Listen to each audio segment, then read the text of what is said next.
چلے جائیں. میری بھی ایک دو ملاقاتیں ہوئی کہ جناب آپ تو بڑی سٹوریز کرتے ہیں. میں نے کہا یار ایک شخص, اور یہ عمران خان صاحب بیٹھے ہیں, شاید آپ میں سے بہت سے لوگوں کو نہ پتا ہو, پی ایم آفس میں ہمارے بھی ذرائع ہوتے ہیں, اکثر پوری کابینہ پریشان ہوتی تھی کہ جناب بات ہم نے کی ہے کہاں سے پتہ لگ گئی. وہ شخص جو پانی کی آدھی بوتل بھی ضائع نہیں ہونے دیتا بطور وزیر اعظم کے, یار یہ آدھی پانی کی بوتل میں نے ابھی رکھی کیوں اٹھا کے لے گئے, وہ کرپشن کرے گا. میں نے سمجھائی لوگوں کو یہ بات, لیکن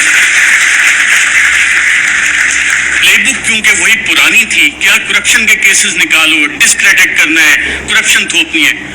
مسٹر اے بی سی کا فلانا دوست ہے, اس سے نکال کے لاؤ. کچھ نہیں, آج کرپشن کا کیس نہیں نکل سکتا, نہ نکلے گا. میں نے بتائی کہ نہیں آپ کچھ کوشش, میں کہا میں یہ کوشش نہیں کر سکتا کیونکہ مجھے یہ پتا ہے کہ عمران خان کی کرپشن نہیں نکلنی. اچھا, media narratives against P T I. French revolution جب آیا تھا تو اس وقت ایک تھاٹ تھا کنگ لوئی کا, میں ریاست ہوں, میں بادشاہ ہوں, میں قانون ہوں. اور یہی چیز ہم نے دیکھی کہ جب media narratives P T I کے خلاف بن رہے تھے, ابھی حال ہی میں آپ اگر آئی ایم دا کنگ کا دیکھ لیں, the king can do no wrong. King ہمیشہ, جو بادشاہ ہے وہ ہمیشہ اچھی چیزیں ہی کرتا ہے. فیکٹو پہ پوری حکومت نے کام کیا, مہاد اظہر بھی ادھر ہے, لیکن پی ٹی آئی نے کام نہیں کیا, بادشاہ نے سب سے اچھا کام کیا. آئی ایم دا لا, قانون میں ہی ہوں. پولیٹیکلی آئسولیٹ کرو پی ٹی آئی کو. آج پی ٹی آئی واقعی پولیٹیکلی آئسولیٹڈ ہے. کون سی سیاسی جماعت ہے جو پی ٹی آئی کے ساتھ اتحاد میں کھڑی ہے؟ سب ایک طرف ہو گئے, لیکن ایک اسٹرینتھ گین ہوئی اس میں. پاکستان کی عوام بغیر کسی کال کے نکل آئے, اور شاید جو وزیر اعظم عمران خان کا آخری دن تھا وزیر اعظم ہاؤس میں, اس وقت جو لوگ نکلے اور جنہوں نے رپورٹ کیا, تھنک عمران ریاض تھے, باقی ہم لوگ بھی تھے, ان سب نے ایک بات نوٹ کی.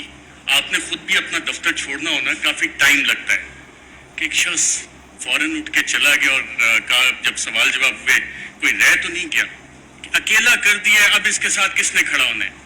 پاکستان کی عوام کھڑی ہے. یہ وہ ڈفرینٹ فیکٹر تھا, چینج تھی, جس کو کسی بھی سازشی نے کیٹر نہیں کیا ہوا تھا. یہ وہ ویریبل تھا, عوام کا ویریبل تھا, جس کی وجہ سے یہ چیزیں. میں کوئکلی تھوڑا سا 2 منٹ اگر آپ کی اجازت ہو تو سائفر کے اوپر بھی بات کرنا چاہوں گا. سائفر پہ بھی میڈیا نیریٹیو بڑے مزے کے بنے, اس پہ اور ڈبیٹ بھی ہو سکتی تھی, کافی مزے کی چیزیں تھیں. پہلا کیا بنا جی, پہلی میڈیا نے رپورٹ کرنا شروع کیا اور باقاعدہ یہ بتایا گیا کہ جی سائفر تو ایگزسٹ ہی نہیں کرتا, سائفر نام کی تو کوئی بلا ہی نہیں ہے. پھر دوسری چیز ہے, میڈیا کی یہ سٹوریز آئیں اور ریکارڈ کے اوپر موجود ہیں, پرنٹ کیے ہیں, ٹی وی پروگرامز ہیں, کہ سائفر تو یہ ایزمپشنز پہ بیسڈ ہے. وہ ایزمپشنز ہیں ہمارے ایمبیسیڈر کی یا کس کی. پھر یہ بھی کہانیاں میڈیا میں آئیں کہ جی یہ تو فارن آفس میں خود ہی پی ٹی آئی والوں نے بیٹھ کے بنا لیا ہے, یہ تو شاہ محمود قریشی نے خود ہی بیٹھ کے بنا لیا ہے. پھر جب وہ بھی ساری چیزیں, کیونکہ سائفر ایگزسٹ کرتا تھا, سائفر موجود تھا, پھر کہا گیا جی کانسپریسی کا ایویڈنس کوئی نہیں ہے. اچھا, پھر عمران خان بطور وزیر اعظم, میرا خیال وہ کرکٹ کھیل رہے تھے, اور جب انہوں نے کہا تھا کہ مینٹلی میں اسٹرانگ ہوں, تو بہت سے لوگوں نے انڈر ایسٹیمیٹ کیا. انہوں نے کابینہ کی بھی کمیٹی بلائی, کابینہ کی اسپیشل کمیٹی غالباً 30 مارچ کو ہوئی. 30 مارچ کو میں نے سابق وفاقی وزراء سے پوچھا, وہاں کانسپریسی کی بات بھی ہوئی, کانسپریسی کا ذکر بھی اس میں ہوا, اور پھر 31 کو نیشنل سیکیورٹی کمیٹی بھی انہوں نے بلا لی, اور اس کا بھی مور اس پہ لگ گئی کہ بلیٹنٹ انٹرفیئرنس. اور اس کے آخری پیراگراف میں ایک لفظ لکھا ہوا ہے کہ جو 31 کو نیشنل سیکیورٹی کمیٹی کی میٹنگ ہوئی, اس نے 30 مارچ کے جو منٹس اسپیشل کیبنٹ کے, ان کو ریٹیفائی کیا.